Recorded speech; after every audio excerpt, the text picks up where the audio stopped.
धर्मावलंबी बंधुओं, माताओं एवं बहनों, अनादिकाल की अनंत यात्रा में भ्रमण करते करते हमारी आत्मा को कितने सारे पुरुषार्थ करने के बाद दुर्लभ में दुर्लभ ये तन मिला, ये मन मिला और ये जीवन मिला। दुर्लभ में दुर्लभ, लेकिन इस दुर्लभ चीज का उपयोग हम किस प्रकार कर रहे हैं, क्या ये आपकी दृष्टि में है? क्या आप इस चीज को कभी गौर किए? मेरा समय किस में जा रहा है, मेरा ध्यान किस में है? मैं अपना पूरा जीवन अब तक जितना मेरा निकल गया वो किस में गया? सफल होने में या निष्फल होने? किस में गया? फिर हमको चिंता नहीं, फिर हमको कोई तनाव नहीं, हमको कोई टेंशन नहीं, हमारी धड़कन देख रही हुई। एक साल अगर व्यापार एकदम मंदा रहा, कोई बिक्री नहीं, कोई कमाई नहीं, इस साल का खर्चा भी निकालना हो, ठीक है, इतना तो बसा के रखा ही है, गाड़ी तो चली ही है और चलेगी भी, लेकिन इस साल कमाई नहीं हुई, बाजार बहुत मंदा रहा, तो आपके माथे में लोड कितना रहता है? कितना लोड रहता है कि नहीं रहता? अरे एक जीवन के लिए आप इतना चिंता, इतना टेंशन, इतना तनाव लेते हो, लेकिन इतने सारे जन्मों की कमाई के बाद मिला हुआ ये दुर्लभ मानो जीवन, और हम सफल ना हो, वैसा ही अपना समय बिता दे, फिर आपको कोई अंदर का दर्द नहीं, कोई दर्द नहीं, आपको लग नहीं रहा है कि हम कर क्या रहे, हम कर क्या रहे? कभी समझ आ रहा है?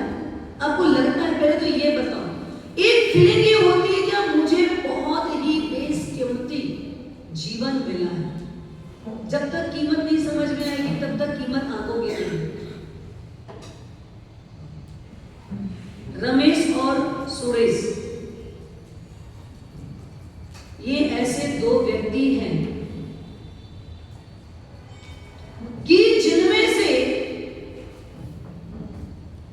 एक व्यक्ति को अपने खेत के अंदर ये बरसात के दिनों में काम करते करते करते चमकीले पत्थर मिले।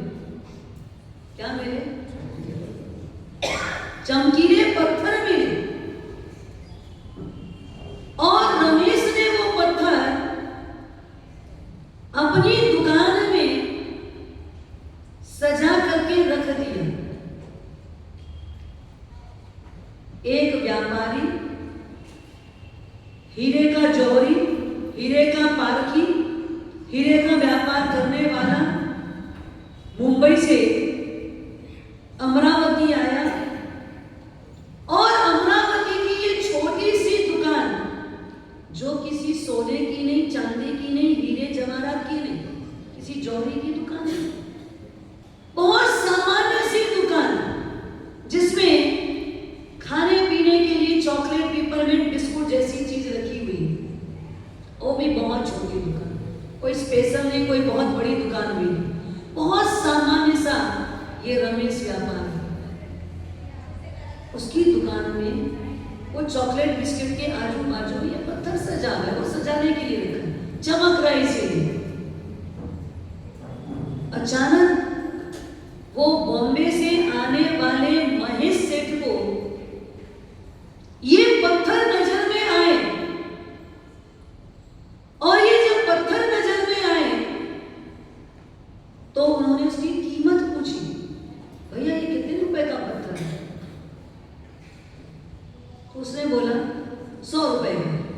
एक अंदाज लगा के बोल दिया 100 रुपए का पत्थर। महेश को लगा 100 रुपए में ये तो क्या है, कोई सामान्य चमकीला पत्थर नहीं है, ये सामान्य चमकीला पत्थर नहीं है, ये 100 रुपए में देने को तैयार है। उसने बोला भैया इसकी कीमत कौन होता है 100 रुपए? अरे ये तो 2 रुपए का भी पत्थर नहीं है, सीधा 100 रुपए बता रहे। ध्यान रखना, मुझे तो अच्छा दिख रहा है, मेरे यहाँ के भी टेबल में सजाऊंगा तो अच्छा लगेगा, इसलिए एक काम कर, तेरे यहाँ इतना सारा है 5 रुपए में दे। 5 में तो हरगिज नहीं दूंगा, अच्छा 10 में दे, हरगिज नहीं दूंगा। मैं 100 रुपए में एक पैसा भी कम नहीं करूंगा। उतने में सुरेश भी पहुंचा। महेश सेठ ने सोचा मैं थोड़ी देर इधर उधर टहल के आ जाता हूं, तब तक मैं ये रेट कम कर देगा। सुरेश जैसे ही पहुंचा उसने देखा आज इसको इतने सारे पत्थर मिले कैसे, ये कहां से लाया, चोरी करके तो नहीं लिया है। पर सुरेश की दृष्टि में कीमत समय की भी थी। उसने जैसे ही उस पत्थर को देखा और सीधा उसने पूछा कितने रुपए का ये पत्थर है? तो रमेश को लगा कुछ तो इसके अंदर, हाँ इसकी कुछ तो महत्ता है, इसके अंदर कुछ तो मतलब विशेषता क्वालिटी है, क्योंकि पहले जो ग्राहक आया उसने भी ये पत्थर देखा, उसने भी इसकी कीमत पूछी, जबकि मैं तो चॉकलेट बिस्कुट वाला हूं, मेरे दुकान में तो ये सब सेट चढ़ते ही नहीं। आज कैसे ये लोग आ रहे हैं, ये तो देखते हैं और अनदेखा करके चले जाते हैं, नजरअंदाज करते हैं। और जैसे ही सुरेश ने रेट पूछा, और लालच तो ऐसी चीज है, एक ही चीज पर 2 लोगों की नजर लग जाए तो उस चीज की वैल्यू बढ़ जाती है, ना बढ़ा ही देंगे। आप भी रहोगे तो बढ़ाओगे, हम भी रहेंगे तो बढ़ाएंगे। सबको अपने अपने पास कुछ अधिक चाहिए। समझ में आया उसको कुछ तो इसका महत्व है, पर मैं जानता नहीं। उसने सुरेश के बोलने पर कहा 500 रुपए इसकी कीमत है। एक एक पत्थर की कीमत कितनी है? 500 रुपए, पूरे 500 रुपए। अरे थोड़ा तो कम कर। नहीं, मैं तो 500 में दे रहा हूं ना, मैं तो लाया उतने में ही दे रहा हूं। तू कहां से लाया? अरे वो सब मत पूछ, तेरे को चाहिए तो ले, नहीं तो आगे जा। उसने देखा 500 रुपए में दे रहा है तो तुरंत सारे के 500 रुपए दिए, और वो 15, 17, 20 जितने भी पत्थर थे वो सारे पत्थर कितने कितने में खरीद लिए? 500 रुपए में प्रत्येक पत्थर उसने खरीद लिया और लेके चला गया। 15 से 20 मिनट के बाद वापस वो महेश सेठ आए। उन्होंने देखा पत्थर ही नहीं, एक भी पत्थर नहीं, सब चले गए, गायब हो गए। कहां रखा इसने? छुपा दिया, कोई ले गया, क्या हुआ? तुरंत महेश सेठ ने बोला भैया वो पत्थर कहां है? मैं बेच दिया। पूरे? हाँ पूरे। कितने में बेचा? 500 में बेचा। पूरे पत्थर 500 में? अरे बुद्धू थोड़ी हूं, हर पत्थर को 500 में बेचा हूं। पूरे बेच दिए? हाँ। अरे तेरे जैसा तो कोई दुनिया में मूर्ख नहीं मिलेगा। क्यों? क्या हुआ? मैं मूर्ख क्यों? महेश सेठ बोलते हैं तुझे पता नहीं, ये तो 1.25 लाख का एक एक हीरा था। कितने का? 1.25 लाख का हीरा था, और 500 में बेच करके खुश हो रहे। अब रमेश सेठ के पास बोलने की बारी थी। क्या बोलेगा रमेश सेठ? बोलिए आप सब रमेश हो, हाँ रमण करते हो इसलिए रमेश हो। क्या बोलेंगे आप लोग? हाँ अब रमेश को क्या जवाब देना चाहिए? अरे मैं मूर्ख हूं या आप मूर्ख हो? अरे मुझे तो इस पत्थर की कीमत पता नहीं थी, इसलिए मैंने तो जो भी रेट लगाया उसमें तो मैंने फायदा ही फायदा प्राप्त किया है। लेकिन आप जोहरी थे, आप पारखी थे, आपको इसकी कीमत पता थी और आपने क्या किया? आपने क्या किया? भाव मोल करके आपको तो मैं 100 रुपए में दे रहा था, आप कुछ रुपयों के चक्कर में क्या किए? ये हीरा, बोलो हीरा, एक बार आप लोग भी बोलो, एनर्जी आ जाएगी। आपने हीरा, बस एक शब्द ही आपने बोला, क्या बोला है? गंवा दिया। हमने क्या किया बता? हीरे जैसा मनुष्य का जन्म मिला और क्या किया हमने? अभी बोलो वापस एक बार, क्या किया? गंवा दिया, बस ज्यादा कुछ नहीं किया। हमने भी गंवा दिया, कीमत नहीं आकी हमने। कब करेंगे? हमारा सब चातुर्मास है ना, इस चातुर्मास में नहीं तो आज, नहीं तो कोई भी गुरु भगवत अगर आपको छोटा सा एक पचकान लेने भी बोले, आपके भाव विशुद्धि के लिए कोई एक छोटा सा संकल्प करने बोले, सुबह 7 बजे आप प्रार्थना में गए, 6 बजे आप पूजा करने आए, 7 बजे आप क्लास में आए और एक छोटा सा पचकान लेने बोले या कोई छोटा सा दिन भर में ये कार्य संपादित करना बोले, तो आप क्या बोलते हैं? ठीक है, मैं सब कल से करूंगा। अभी क्या हुआ है? सूरज अभी निकला है, अभी का सूरज, आज का सूरज अभी निकला है और आप सीधा उसको कब डाल देते? कब करेंगे? कोई भी अच्छा काम करना हो तो हम क्या बोल देते हैं? ठीक है ना बाप जी, कल करेंगे। और जब कल आते हैं और हम बोलते हैं आज करेंगे, भैया आज जोड़ लो, पचकान ले लो, तो क्या बोलते हो? बाप जी मैं तो आपको कल ही बता दिया था, कब करूंगा? हाँ देखो, ठगने के लिए क्या करें? कल करेंगे। बाप जी आज तो अनुकूलता नहीं, कब करेंगे? कल करेंगे। कल आए तो बाप जी आज तो बिल्कुल भी शक्यता नहीं है, कब करेंगे? बिल्कुल बाप जी कल पूरा प्रयास करूंगा, और कल चेहरा ही नहीं दिखेगा। 3 दिन के बाद तो गायब, 3 दिन के बाद आदमी गायब। हमारे यहाँ जैसे उपवास के लिए बोलते हैं ना, 3 दिन तक लगातार उपवास कर लो तो अंदर का जो विकार होता है ना, वो विकार खत्म हो जाता है। आहार किया हुआ जो विकार है, आहार से उत्पन्न होने वाले जो विकार है, वो 3 दिन के बाद हमारे शरीर से निकल जाते हैं। जो भी ऊपर नीचे होना है वो कितने में होना है? 3 दिन में होना है। उसके बाद सब सहज सहज सहज चलने लगता है और आप 3 दिन के बाद सीधे क्या होते हो?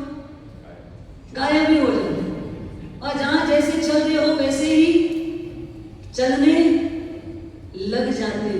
ध्यान रखना, बहुत बेस के होते हैं जीवन में, हीरे से भी बहुमूल्य जीवन है। लगता है क्या आपको? लगता है कि आप सुरेश की भांति हो? अरे थोड़ा कम, आज नहीं, अभी नहीं, बाद में, इस जन्म में नहीं। बोलो हाँ, इस जन्म में तो बाप जी मिला है तो क्या करना चाहिए? एक ही सेंटेंस है जो आप भी बोलते हो, हम भी बोलते हैं, सेम बोलते हैं। अरे ये जीवन मिला है,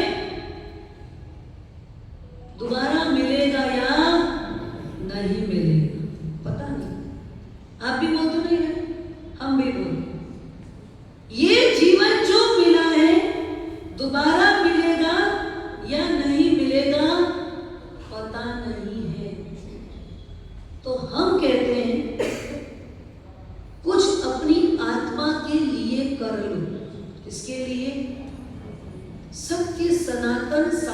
अपनी आत्मा के लिए कर लो। किसके लिए कर लो? अपनी आत्मा के लिए कर लो। और आप क्या सोचते हो? ये जीवन मिला है, दोबारा मिलेगा या नहीं मिलेगा? तो जो मौज मस्ती, खूब कमाना, रहना, बसाना, बजाना, ये सब कब कर लो? दोबारा बोलो, दोबारा ये जीवन मिला नहीं मिला, अभी इस जीवन में तो क्या करो? भोग विलास खूब कर लो, मौज मस्ती कर लो, यही तो जीवन मिला है। तिर्यंच के भोग में कौन देगा? देगा कोई? तिर्यंच की आकृति में कोई देगा?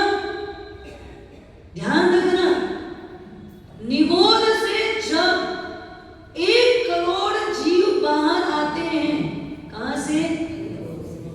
निगोद से। निगोद से 1 अरब जीव जब बाहर आते हैं, उनमें से 99 करोड़ जीव तिर्यंच में जाता है। 1 अरब जीव निगोद से बाहर आवे, उनमें से 99 करोड़ जीव कहां चले जाते हैं? तिर्यंच में चले। कितने बचे? 1 करोड़ जीव बचे। 1 करोड़ में से 99 लाख जीव देवगति में चले जाते हैं। कितने बच गए? 1 लाख जीव बच गए। 1 लाख में से 99,000 जीव नरक गति में चले जाते हैं। कितने बच गए? मात्र 1,000। अब 1,000 में से 999 जीव कहां चले जाते हैं? अनार्य देश में। कहां गए? मनुष्य गति अनार्य देश की मिली। बच गए कितने? 1 जीव। और उस 1 जीव में भी 0.9% जीव जिनको जिन शासन नहीं मिला।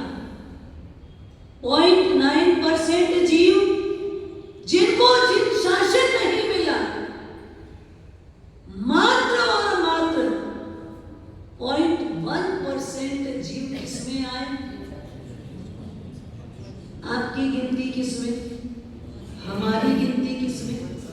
ये सब लोगों की गिनती किसमें? हम सब लोग 1 अरब जीवों में से 0.1% वाले। कितनी कीमत हमारी? आंखों अपनी अपनी कीमत। 1 लाख जीव जब एग्जाम देते हैं, उनमें से मुश्किल से 100 लोग सेलेक्ट किए जाते हैं। आपको क्या लगता है? महाराज साहब, आपको पता है ये भीड़ की एग्जाम हुई, नीड की एग्जाम हुई, और उसमें मेरा बच्चा 100 लोगों में से रैंक लाया है। क्या होता है आपको? कॉलर थोड़ी ऊंची हो जाती है, छाती हमारी 56 इंच की हो जाती है, बड़ा गर्व महसूस होता है। 1 लाख लोगों में से 100 लोगों का ही सिलेक्शन होना है। उसमें भी आगे क्या होगा कोई ठिकाना नहीं है। आपका सिलेक्शन कितने लोगों में हो? पर्टिकुलर 1%। आप अपने आप को आंको, आपका सिलेक्शन कितने लोगों में हुआ? कितने लोगों में? 1 अरब लोगों में, जीवों में आपका सिलेक्शन हुआ। हम अपनी वैल्यू, खुद की वैल्यू, खुद कितनी आंकड़े है हमको, हमारी वैल्यू, इस मनुष्य जन्म की वैल्यू हमको जहां स्थान मिला, जो अवसर मिला, है क्या हमको वैल्यू? हमको कैसा लगता है? ये तो हमको अठखेलिया करते करते करते करते मिल गया। जैसे अनायास आपको कोई चीज प्राप्त हो गई, कोई ऊपर वाले ने आपको सहज ही दे दिया, बहुत इजी दे दिया। इजी गोइंग नहीं है आपका जीवन, सहज मिला क्या?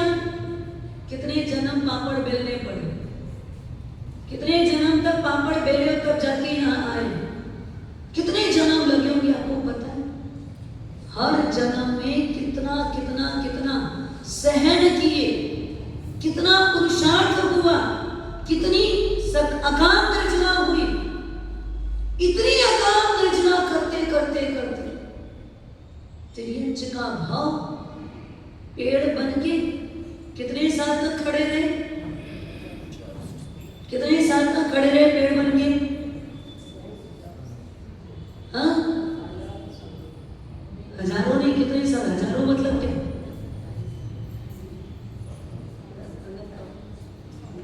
किसी ने जीव विचार पढ़ा है, जीवों के बारे में पढ़ा है। 22,000 वर्ष किसका है? झाड़ कौन सा बनता है? 22,000 वर्ष मतलब पृथ्वी का एक जीव अधिकतम जी सकता है इस पृथ्वी पर, तो 22,000 वर्ष जी सकता है। लेकिन वनस्पति काय झाड़ को देखो, अधिकतम जीता इस पृथ्वी पर 10,000 वर्ष तक। कितनी भी कड़कड़ाती धूप रहे, कितनी भी मूसलाधार बारिश आ जाए, कैसी भी अनुकूलता प्रतिकूलता कुछ भी मिले, सारी परिस्थितियों में कैसा रहा? हाँ, खड़ा का खड़ा रहा, जरा भी डीगा नहीं। हमारा जीव रह गया है, कहाँ रह गया है? पृथ्वी, देव, वनस्पति सब में रह गया है। कोई आकृति नहीं है जिसपे हमारा जीव ना गए। एक बार नहीं, अनेकों बार। एक एक आकृति में हमारी आत्मा कितनी बार जन्म मरण करे। क्या वापस जाना है? क्या वापस जाना है?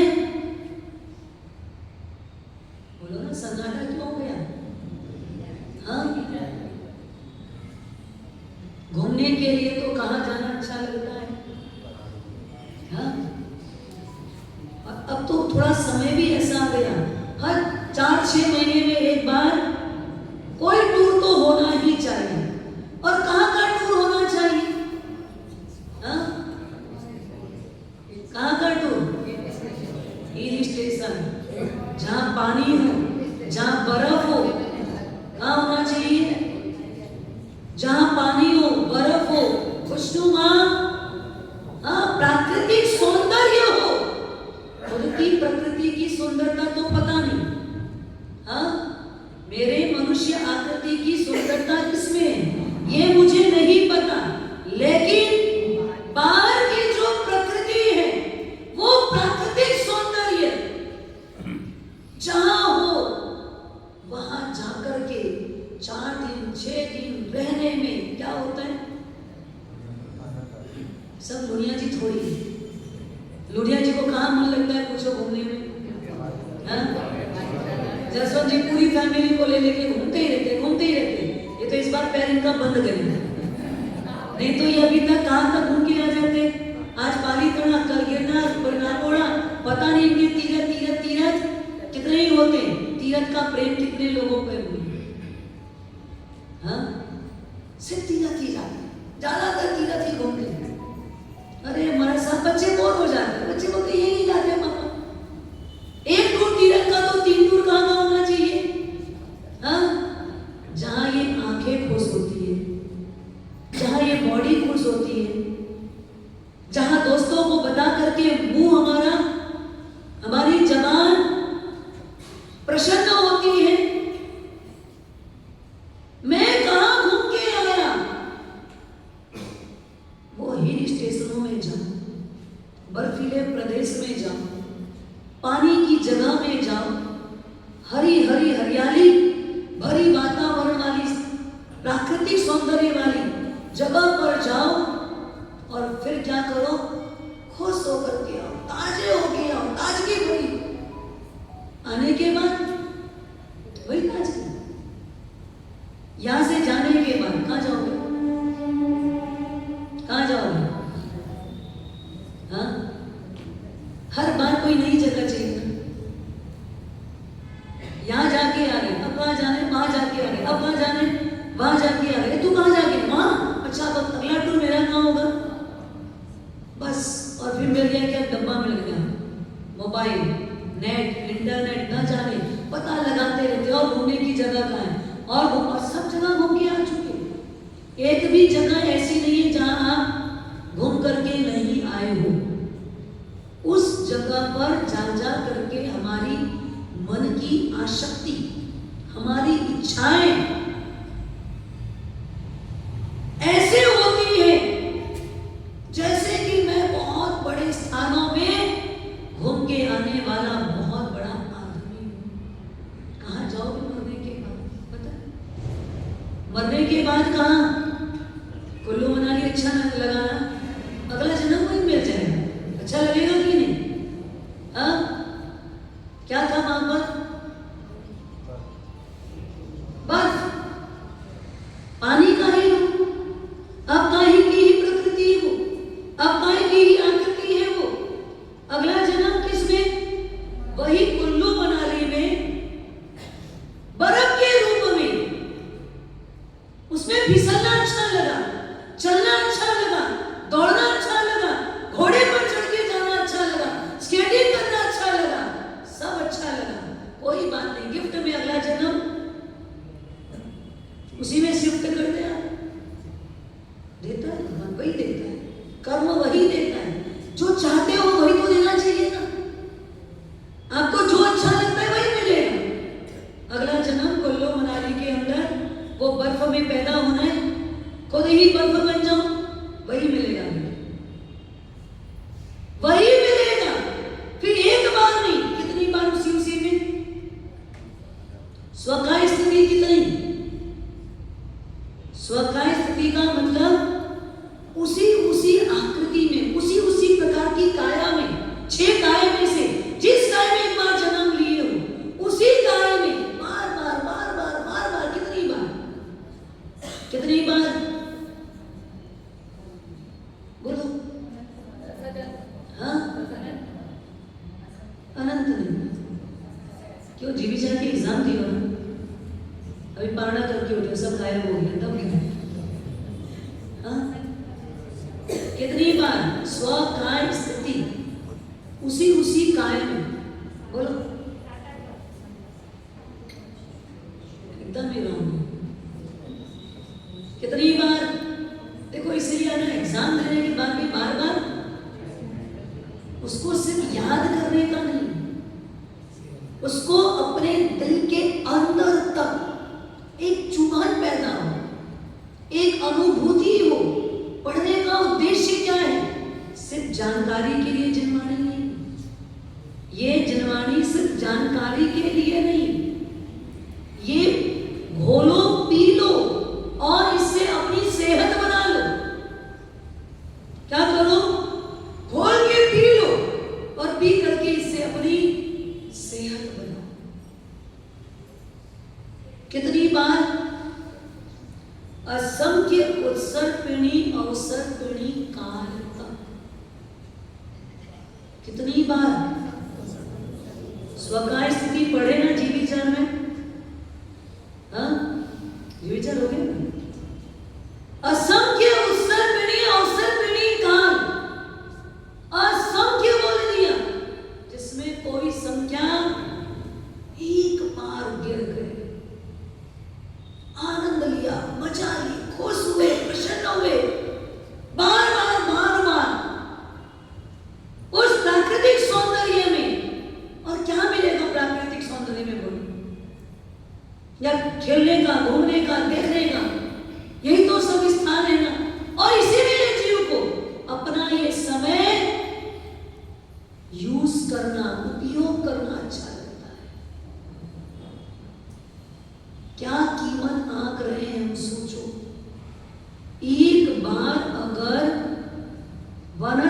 वनस्पति में चले गए तो कितने लंबे समय तक? प्रत्येक वनस्पति में काय में गए तो असंख्य उत्सर्पिणी अवसर्पिणी और भूल से अगर किसमें चले गए? साधारण वनस्पति काय में। साधारण मतलब एक शरीर और उसमें कितने लोगों को रहना? ये एक छोटा सा हॉल 500 लोगों की कैपेसिटी की जगह पर 5000 लोगों को बैठना ही पड़ेगा, यही जगह में रहना पड़ेगा। कैसा लगेगा? कल्पना करो, 500 लोगों की कैपेसिटी वाले हॉल में अगर 5000 लोगों को एंट्री करवाई जाए, खड़ा करवाया जाए, यहां दबा दबा के भरा जाए, कैसा लगेगा? दम घुट जाएगा, सफोकेशन, मर जाएंगे, प्राण नहीं रहेगा। विचार करो, एक शरीर, कितने आत्माएं उसमें? एक शरीर और उसमें अनंत अनंत जीव। ऐसा जीवन है साधारण वनस्पति काय का। इतना छोटा सा साधारण वनस्पति काय में जो एकदम फेमस चीज है, क्या है? देखो कितनी जल्दी नाम है। सबसे ज्यादा उपयोग उसी पदार्थ का, आलू का, फिर प्याज, फिर लहसुन, फिर तो आगे की चीज। सबसे ज्यादा इस्तेमाल किसका करते हो? आलू का। कोई भी प्रकार का साधारण वनस्पति का। इतना छोटा, कितना छोटा? सुई की नोक जितना। कितना बड़ा टुकड़ा लेना आलू का? सुई की नोक ऊपर का एक छोटा सा हिस्सा सुई का, उतने छोटे से हिस्से जितना आलू का टुकड़ा लो, उतने में कितने शरीर हैं? उतने में कितने शरीर हैं? असंख्य शरीर हैं। इतने छोटे से आलू के टुकड़े में कितना बड़ा टुकड़ा लिया अपन ने? सुई की नोक जितना ही टुकड़ा है। उतने छोटे से टुकड़े में आलू के इतने छोटे से टुकड़े, सुई के नहीं, कंफ्यूजन मत करना। सुई का टुकड़ा नहीं लेना है, टुकड़ा किसका लेना है? हाँ, आलू का। आलू का इतना छोटा सा टुकड़ा, उसमें कितने शरीर हैं? असंख्य शरीर हैं। और उन प्रत्येक शरीर में, एक एक शरीर में जीव कितने हैं? अनंत। शरीर कितना? असंख्य शरीर। और उस प्रत्येक शरीर में, हर एक शरीर में कितने जीव हैं? अनंत आत्माएं हैं। आप कल्पना करो, ये छोटी सी लाली बाई के लिए स्वाद के चक्कर में क्या करते हैं? बन जाने की बात तो एक भी जीव नहीं, हाँ नहीं है, लेकिन बनाने के लिए कितने जीवों की हिंसा की? कितने सारे जीवों की हिंसा हुई, अनंत अनंत जीवों की हिंसा। और फिर एक कटोरी सब्जी खाया, एक आलू गुंडा खाया, कुछ तो ऐसे हुए जैसे बहुत बड़ा कोई राज्य मिल गया, बहुत बड़ी कोई सत्ता मिल गई हो, बहुत बड़ा कोई टूर्नामेंट आपने जीत लिया हो। पाप करके अपने आप को ऐसा समझ लिया जैसे गंगा तेली को कोई राज मिला। गंगा तेली कौन था पता है? तेली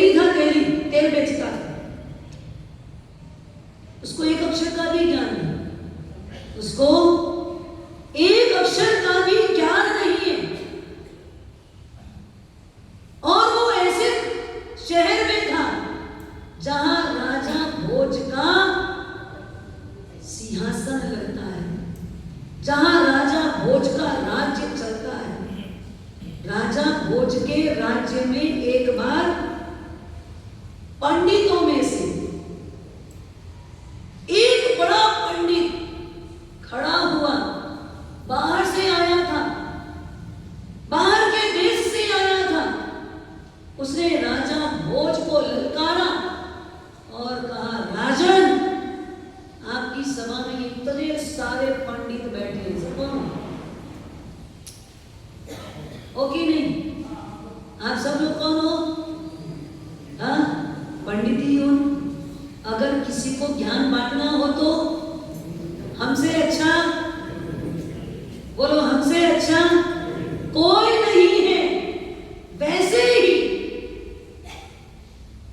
वो पंडित खड़ा हुआ और बोलने लगा, राजन, इतनी बड़ी सभा में कोई ऐसा का पंडित है जो मुझसे वाद कर सके?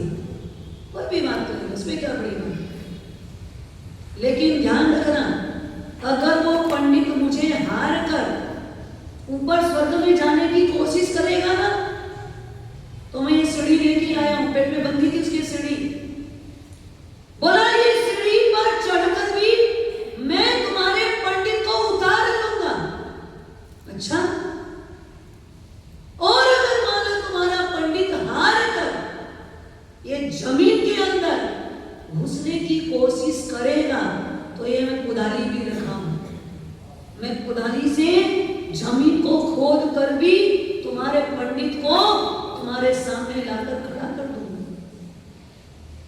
अगर कोई पंडित मेरे सामने हार कर अग्नि शरण हो गया, तो मैं ये घास का घोड़ा भी लेके आया हूं, ये घास को जलाकर मैं अग्नि से भी उसको बाहर ले आऊं। अरे इतनी बड़ी बड़ी बातें कर रहा था। राजा भोज ने अपने पंडितों को ललकारा, बोलो, कौन पंडित खड़ा होकर इससे बात करने को तैयार है? सारे पंडित जमीन में अपनी गर्दन दृष्टि लगाकर बैठे। क्यों? इतने सारे महापंडित हो, एक भी तैयार नहीं। पंडित को बोला, पंडित जी कल आना, हम कल अपने पंडितों से आपका वाद करवाएं, आप कल आइए। बिल्कुल, समय दे दिया। राजा भोज विचाराधीन, चिंतित, मेरी इतनी बड़ी 500 पंडितों की सभा, एक भी पंडित इससे वाद करने को तैयार नहीं।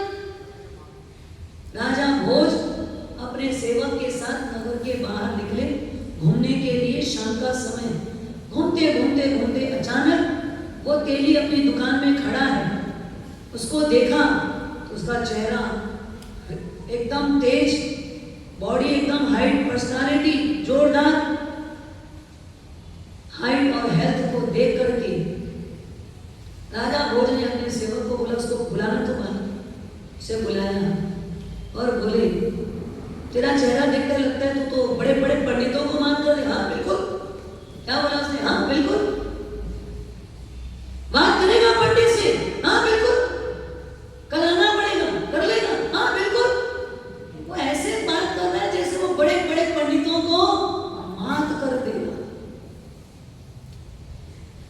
उसने बोला ठीक है। राजा भोज ने बोला, इसके अंदर जो विल पावर, ये अपने आप के अंदर इतना कॉन्फिडेंस लेवल इसके अंदर, ये पक्का उस पंडित को जीत तो लेगा। बोले एक काम करना, मैं तुझे पंडितों का ड्रेस भिजवा रहा हूँ, तो वो ड्रेस पहन के आना और आकर के हमारे यहाँ जो बाहर का पंडित आया है उस पंडित से तुझे वाद करना है। बोले ठीक है। गंगा तेली था, देखा राजघराने से ड्रेस तो पंडित कहाँ गया, पहन लिया ड्रेस पहन के जैसी एंट्री करने लगा तो उसे लगा, अरे जूता तो मेरा है, ये जूता जो है वो मेरा है।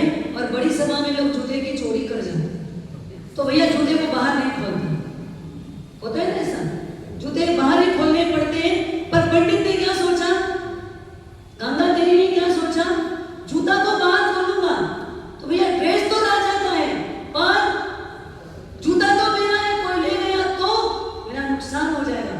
उसने क्या किया, जो दुपट्टा था ना पंडित का, उसमें जूते को लपेट दिया और ऐसा पकड़ा और अंदर एंट्री किया, जूता कहाँ रखा, ऐसा रखा और एंट्री किया अंदर। रुआब तो चेहरे में था, बिंदास, कोई डर नहीं, कोई भय नहीं, कोई संकोच नहीं। अंदर जैसे एंट्री किया एकदम हट्टा कट्टा ऊंचा पूरा, है तो पंडित बहुत तेजस्वी लग रहा है। वो पंडित सामने आए, राजा भोज ने बोला हमारे पंडित जी आपसे चर्चा करेंगे, आपसे बात करेंगे, आप दोनों का आपस में वाद होगा, देखते हैं हमारा पंडित आपसे कितनी बातें करता है और कैसे जीत हासिल करता है। सबसे पहले वो महापंडित ने गंगा तेली से पूछा, ये कौन सा ग्रंथ है, ये कौन सा ग्रंथ लेकर आए हो? क्या जवाब दिया उसने? कंटक चूर्ण ग्रंथ। कौन सा ग्रंथ? कंटक चूर्ण ग्रंथ लाया हूं। आज तक तो मैंने ग्रंथ का नाम नहीं सुना। अगर ये पंडित इस ग्रंथ से बात किया तो फिर तो मेरी आज आरा बन जाएगी, इतने लंबे समय तक कमाई हुई मेरी प्रतिष्ठा धूमिल हो जाएगी। तो उसने सोचा बात तो हम दोनों को ही करना है ना, बाकी लोगों को क्या लेना क्या देना। तो पंडित ने बोला अपन ऐसा करते हैं पंडित जी, अपन बात जो करेंगे मौन से करेंगे। बिल्कुल, वो गंगा तेली कहते बिल्कुल जो बोलो वैसा, मैं सब में तैयार हूं। बात करना है तो बात और मौन है तो मौन, कोई बात नहीं, मैं सब में तैयार हूं। बोले बात किससे करेंगे? मौन से वाद विवाद होगा, ठीक है, इशारे से करेंगे। अगला पंडित इशारा किया एक, गंगा तेली बोलता है दो।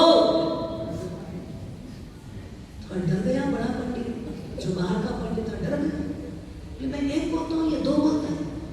उसने बोला ऐसा ऐसा दिया 5। बोले ये क्या, ये समझ कुछ भी नहीं आप आए, समझ नहीं आया ना। पूरी पब्लिक में, पूरे पंडित में किसी को भी समझ आया, सब पंडित ही बैठे, एक भी पंडित को समझ नहीं आया, ना आज के पंडित को ना राजा भोज के पंडित को, कुछ भी बात समझ नहीं आई। पर जो विदेशी पंडित था ना, वो ये 2 प्रश्न के उत्तर में ही अपने आप को सरेंडर कर दिया। उसने बोला भाई आपका पंडित बहुत पांडित्य पूर्ण है, मैं आपके पंडित से ज्यादा चर्चा नहीं कर सकता, आपका पंडित जीत गया और मैं लौट रहा हूं। राजा भोज ने बोला हमको तो कुछ समझ नहीं आया, आपने क्या बात की, क्या कहा आपने? तो वो विदेशी पंडित बोलते हैं मैंने बोला पूरी दुनिया के अंदर एक शिव है, शिव मतलब परमात्मा, एक शिव एक ही होता है। तो आपका पंडित बोलता है नहीं, शिव और शक्ति 2 होते हैं, शिव और शक्ति 2 होते हैं। मैंने आपके पंडित को बोला इंद्रियां 5 होती है, आपका पंडित बोलता है 5 इंद्रियां मिलने से क्या हुआ, उसको मुट्ठी में रखोगे तो काम आएगा। तो आपका पंडित बहुत मजबूत है। तो मैं अपने आप को मानता हूं कि आप राजा भोज ऐसे नहीं हैं, आप महान हैं, इसी से आप पूरे दरबार की शान है। अब वो पंडित चला गया। उसके जाने के बाद गंगा तेली को पूछा गया तूने क्या बात की, तूने क्या बात की ये तो बता। अरे वो बुद्धू था, बुद्धू कैसे, वो पंडित थोड़ी था, वो पंडित कुछ नहीं था, वो सिर्फ लोगों को डरा रहा था। क्यों कैसे? अरे मैं आया ना, मेरे को आने के बाद ग्रंथ का नाम पूछा, वहां तक तो ठीक। उसके बाद बोलता है मेरी एक आंख थी, एक आंख को देख के बोलता है एक आंख फोड़ दूंगा। मैं बोला तू एक फोड़ेगा, मैं तो दोनों आंख फोड़ूंगा। वो क्या है, काना था, एक आंख थी इसके पास। बोले वो मेरी एक आंख को दिखते साथ बोलता है एक आंख है ना उसको भी फोड़ दूंगा, मेरे से बात करने आए हैं। मैं बोला तू एक आंख फोड़, मैं तो फोड़ दूंगा। डर गया, क्या बोलते हैं फोड़ेगा तो तुझे मार ही मार दूंगा, 5-5 उंगली से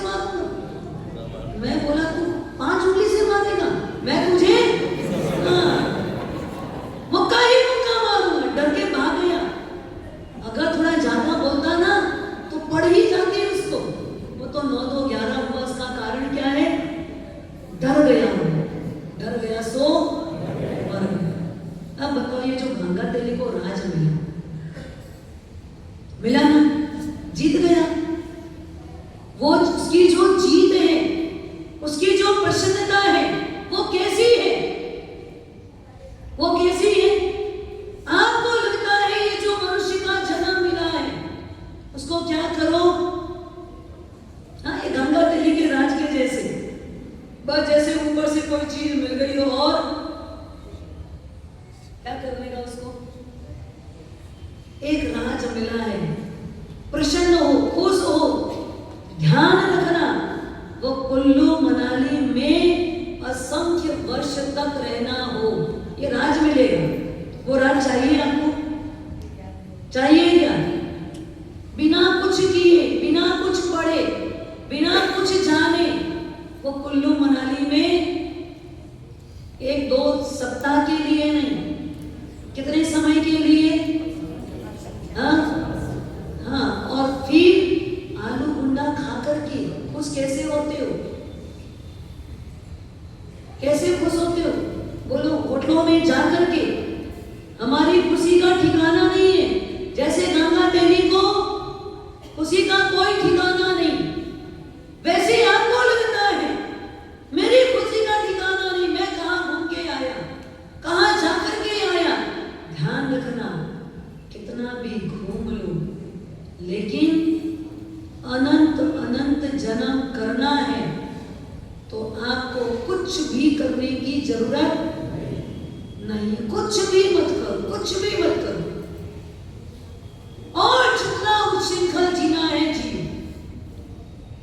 जैसा 5 इंद्रियों की घोड़े को बेलगाम दौड़ना है, दौड़ने दो, कुछ भी मत करना। आपको हर जगह जगह मिल जाएगी, बहुत लंबे लंबे समय, कोई वहां से निकालेगा नहीं, कोई नहीं बोलेगा जाओ। चाहिए वो जगह, चाहिए वो जगह। हाँ, अरे गंगा देवी के जैसे रास्ता मिलेगा ना। सोचो आप कहां के राजा, हिल स्टेशन के। बनना है? बनना है क्या? हाँ, जाना है वैसी जगह नहीं। अपने जीवन की कीमत आंको। हमारा जो जीवन है बहुत बेशकीमती जीवन है, बहुत मूल्यवान जीवन है। कितने जन्मों की साधना के बाद, कितने जन्म में क्या क्या नहीं सहन किया हमने, तब जाकर के ये जीवन मिला है। और इतना बेशकीमती जीवन मिलने के बाद हीरे की कीमत नहीं आता तो हीरा हाथ से चला गया, दोबारा ये जीवन मिलना कठिन होगा। तो गुरु भगवंत बोलते हैं, जितने सत्य कार्य करने हैं, जितने धर्म करने हैं, जितने पाप छोड़ने हैं, वो इसी जन्म में छोड़ सकते हो, क्योंकि दोबारा ये जीवन मिलना कठिन है। आप भोग की यात्रा में सोचते हो दोबारा नहीं मिलेगा, गुरु निर्देश देते हैं योग की यात्रा कर लो, दोबारा जीवन मिलना कठिन है। तो दोनों के बोलने में अंतर ये है, और अंतर में आप सांसारिक दृष्टि से अपने जीवन की कीमत मत आंकना, प्रभु की दृष्टि से अपने जीवन को समझना, समझ करके उसे संवारना, तो ही हमारे जीवन की हम वैल्यू करके उत्थान की ओर अग्रसर हो सकेंगे। आपका हमारा सबका जीवन उत्थान की ओर आगे बढ़े। ओम शांति शांति शांति।